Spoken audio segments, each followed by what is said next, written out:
Well, it changed my life. If I hadn't read that book in late 1949, uh, I, I'd have had a different future. It instantly clicked with me that what he was saying made sense. And then the chance to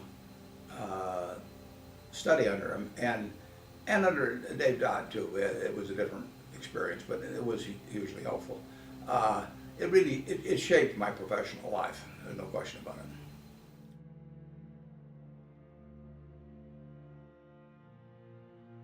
Working for him was a sort of different experience because Walter and I were in a little office. Ben was in another office. It was a tiny firm, 5 or so people, and almost anything that we knew what he was looking for, and so almost anything Walter and I would come up with, he would tell us go buy it, but he also did it in very, very small amounts. I was much more inclined to, if I found something good, to load up on it. And Ben was not that, he was really not that interested when we were at Graham Newman. I mean, I didn't know it then, but he was getting close to retiring. Making money did not motivate him, and he had all the money he needed. And, I remember one time I was standing with him by the elevator. We were going down to eat at the cafeteria in the bottom of the Shannon building, and he said, "You still remember it?" He said, "Warren," he said, don't worry too much about making money." He says, it won't change the way you live. He says, it'll change the way your wife lives. But he said, our wives live differently. But he says, look, you and I are wearing the same clothes. We're going to eat in the same cafeteria, so relax.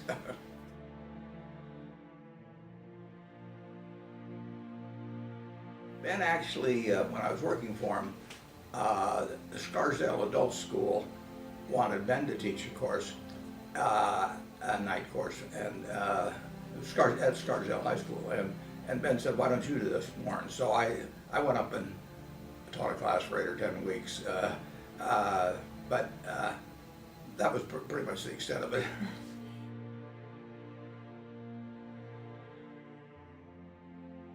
Well, it wasn't what's going on in the market that week. It was looking at businesses, and maybe he may have worked in some other arbitrage type situation, but it was all practical advice about current situations, and as we worked through those, you would presumably learn how to think about securities.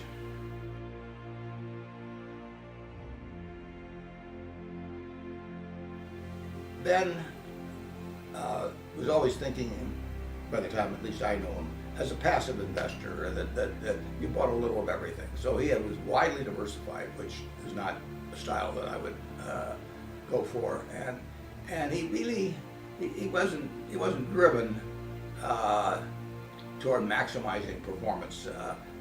Now, bear in mind, this was the last year or two of his professional investment management career, so it may have been different earlier on. But he would never get excited about an idea, but he would never throw cold water on it either. I would get excited, and he always felt that we shouldn't go out and talk to managements about the business, because he felt that his books were out there for people all over the country who would not have that opportunity. So he felt we ought to achieve our results in a way similar to what somebody who read the book could achieve it, and that we might be cheating a little if we worked a lot harder than that. I would have loved to go out more and see management. So it was almost like we were running the fund as a few people who had read the book and who did not have the opportunity to go visit managements. So the place was a little more passive and slower than I might have liked, and but I was well, by that time I was 23 or 24, but I was eager for a little more action.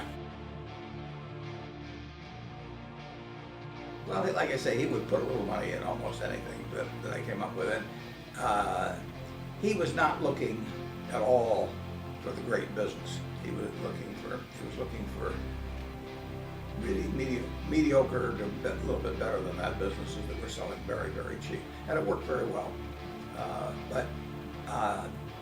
And of course, the irony is that the shareholders of Graham Newman made made more money out of GEICO, which was then called Government Employees Insurance, which was the antithesis of the kind of company you normally would invest in.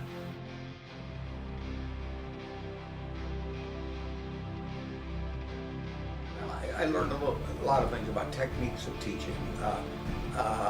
But Ben was this combination of being a wonderful friend to everybody, but always somewhat distant. I mean, he did not want to sit around a table and just shoot the ball or anything of that sort. It was not his style. So he would do things for you. My first son was born when I was working for him, and then we named him Howard Graham, after my dad, and after Ben.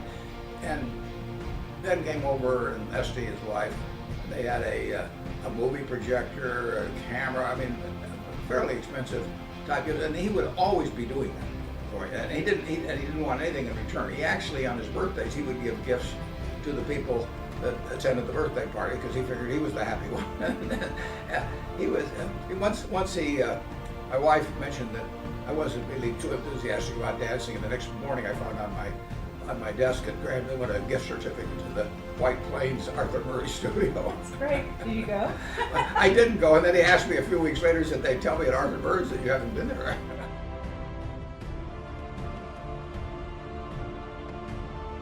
Well, you did get the feeling when you were with him that he was a man who